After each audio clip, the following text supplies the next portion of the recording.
Have you ever been in a crowded room, music playing, glasses clinking, people laughing, and felt like you were watching it all through glass? You're standing there, you're nodding at the right moments. You even smile when everyone else does, but internally, something feels off. While others seem energized by the noise, your mind is busy decoding it. You're not just hearing the conversation, you're analyzing the pauses, the slight shift in tone, the forced laugh that lasts a fraction too long, the tension between two friends who insist they're fine. And suddenly, you feel like an alien. Not because you hate people, not because you're antisocial, but because you're experiencing the room on an entirely different frequency. While most people are swimming on the surface, you're scanning the depth. You're predicting how the conversation will unfold. You're sensing who feels insecure, who's performing, who wants approval. And after an hour, sometimes less, you're exhausted. Not bored, not rude, just neurologically drained. If this feels familiar, this video is for you. Today we're talking about the psychology of intuitive introverts. An hung ngoi huang noi truk gyak. The ones who don't just see the world, they decode it. For a long time, you may have wondered if something was wrong with you. Why can everyone else thrive in this chaos while you crave silence, meaning, and real connection? Here's the truth. You're not broken. You're not awkward. You're not too sensitive. You're wired for depth in a world that rewards volume. And what feels like isolation might actually be the first clue to understanding how your intuitive, introverted mind truly works.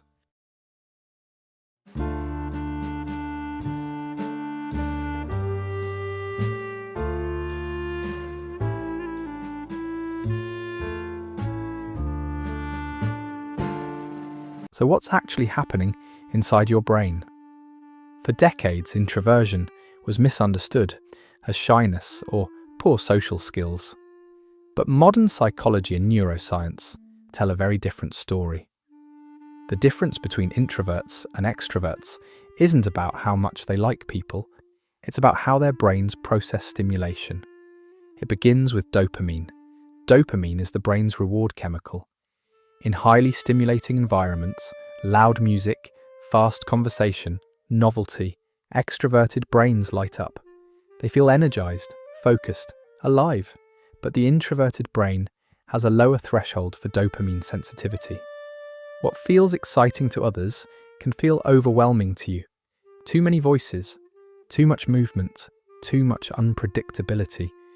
Your nervous system reaches saturation faster. Instead, your brain prefers a different neurochemical pathway, acetylcholine.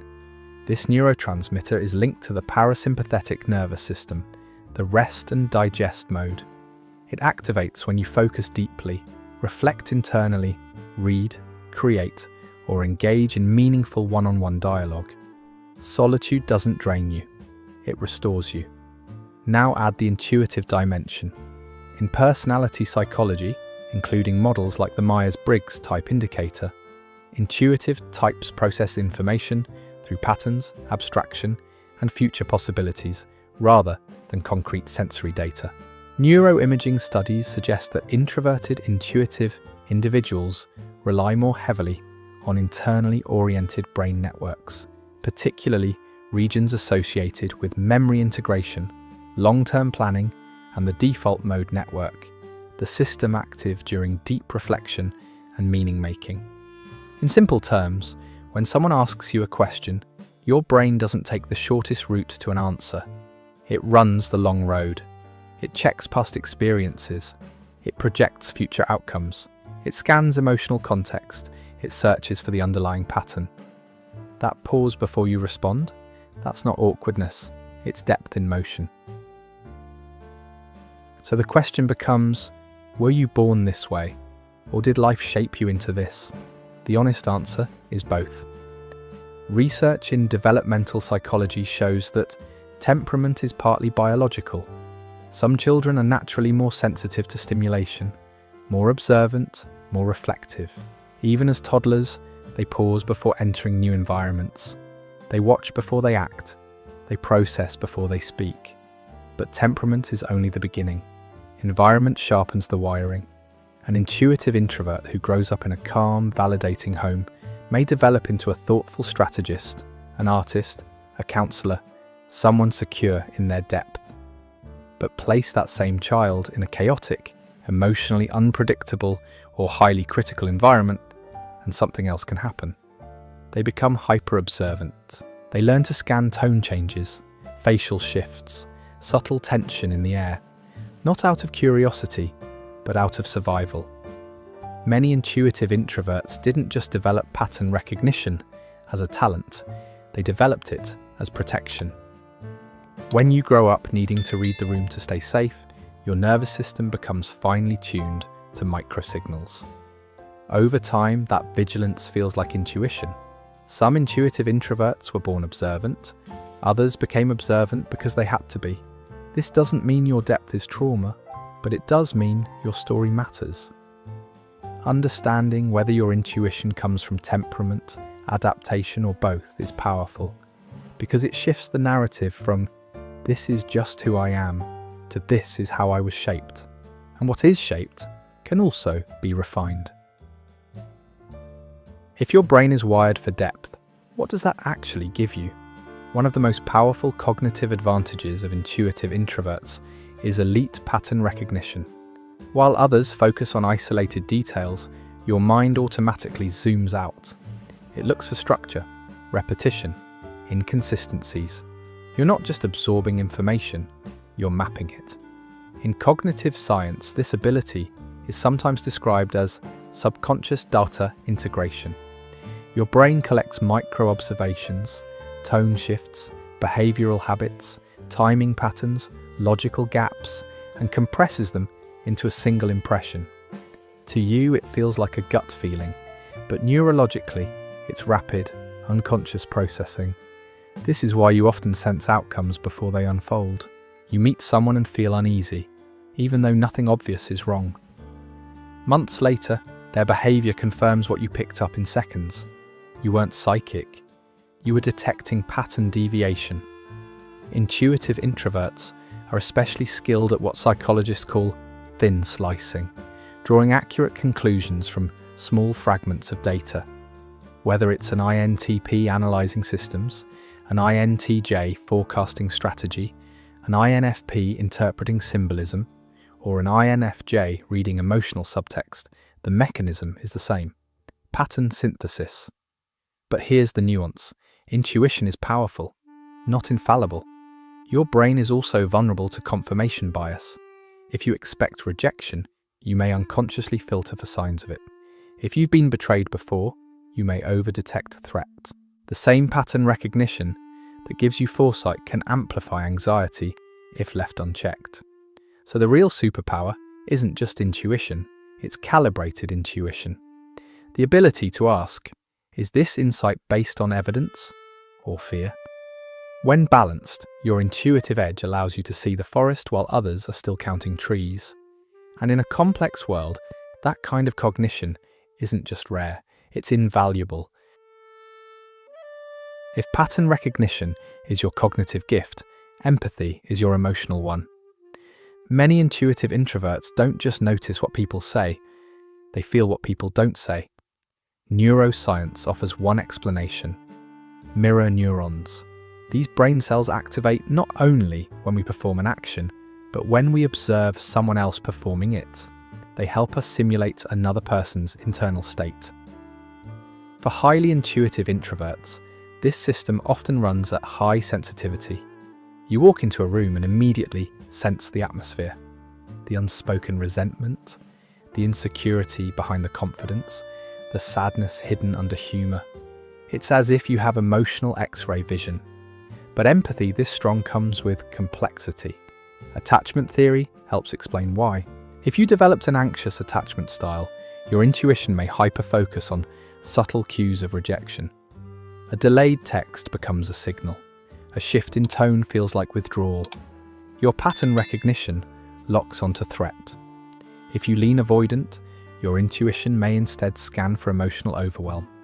You read intensity early and pull back before you feel engulfed. This is why intuitive introverts often experience relationships intensely. You don't engage halfway, You bond through depth, vulnerability, meaning.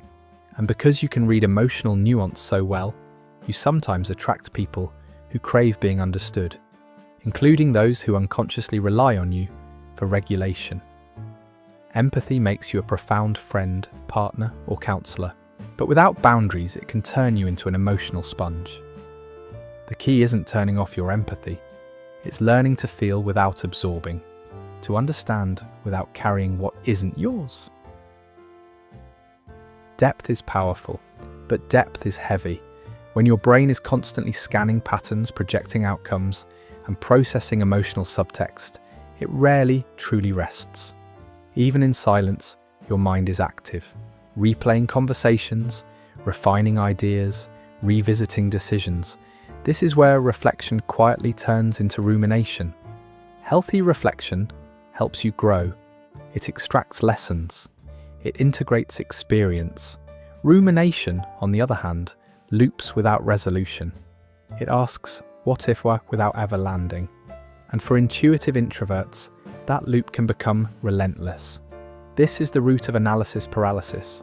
Because you can see multiple possibilities, you also see multiple risks. You don't just make decisions, you simulate consequences. And sometimes the fear of choosing imperfectly becomes more paralyzing than the choice itself. Then there's overstimulation burnout, what many call the introvert hangover. After extended social interaction, especially in loud or emotionally charged environments, your nervous system hits a wall. You may feel irritable, foggy, detached. It's not that you dislike people, it's that your cognitive load has maxed out. And over time, repeated overstimulation can lead to withdrawal. Not because you want isolation, but because isolation feels safer than exhaustion. The danger is when solitude becomes avoidance. There's also an important distinction here. Depth is not depression. Loving introspection is not the same as losing interest in life. But when exhaustion, hopelessness, and withdrawal persist, it's worth paying attention. Your mind is a powerful instrument, but even powerful systems need recovery cycles. Without them, depth can quietly turn into disconnection. Now, place this deep, internally wired nervous system into modern American culture. A culture that celebrates volume. From classrooms that reward the fastest hand raised, to corporate environments that equate confidence with competence, American society has long favored extroverted traits. Speak up, network, sell yourself, be visible, be dynamic, be on. In many workplaces, the loudest voice in the room is often perceived as the leader, even when the quietest person has already mapped out the long-term strategy in their head. For intuitive introverts, this creates a subtle but constant friction. You may feel behind, not because you lack insight, but because you don't advertise it. You may hesitate to interrupt, to self-promote, to dominate a conversation. Meanwhile, hustle culture moves fast, rewards charisma, and rarely pauses for depth. Over time, this bias can distort your self-perception. You might start believing you're less ambitious, less capable, less competitive, but here's the reality.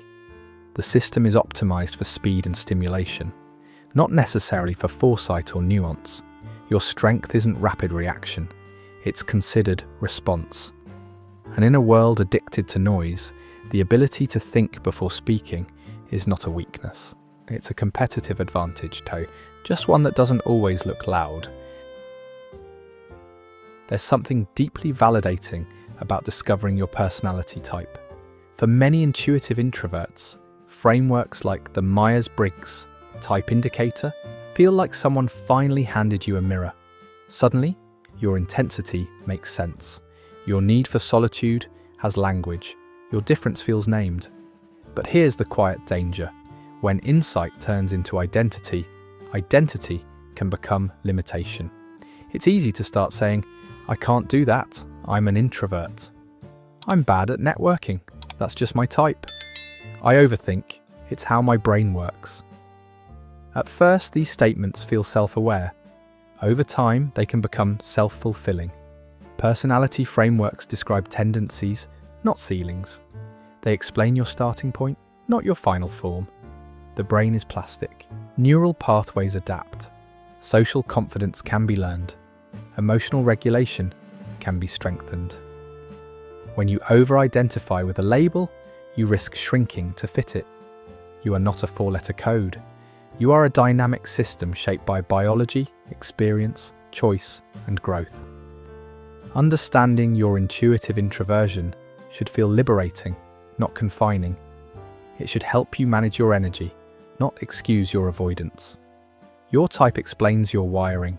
It does not define your potential, and the moment you remember that, the cage quietly opens. Understanding your wiring is empowering, but insight alone isn't enough. Intuitive introverts don't thrive by forcing themselves into louder versions of other people. They thrive by designing environments that respect depth. Think of this as energy architecture. First, social budgeting. Your energy is finite. Instead of saying yes by default, begin allocating it intentionally. One meaningful dinner may nourish you more than 3 large gatherings. A focused 2-hour meeting may be sustainable. A full day of back-to-back stimulation may not. Protect recovery windows, the way athletes protect rest days.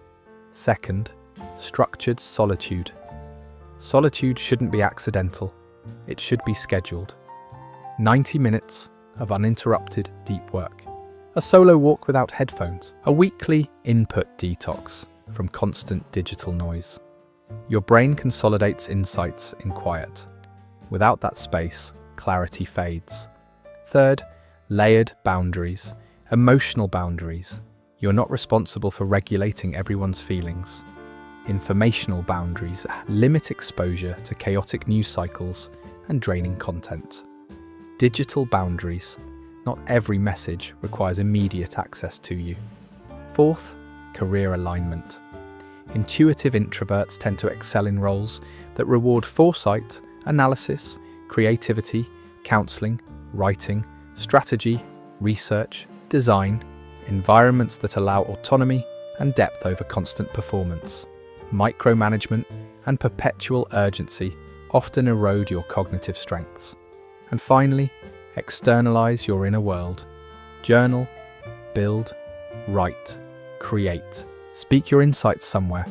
When your internal landscape has no outlet, it becomes pressure. When it has expression, it becomes contribution. You don't need to become louder to succeed. You need systems that let your depth compound.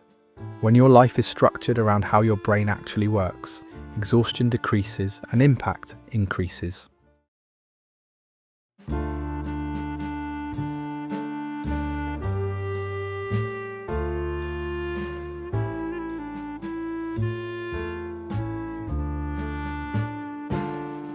For most of your life, you may have felt out of sync.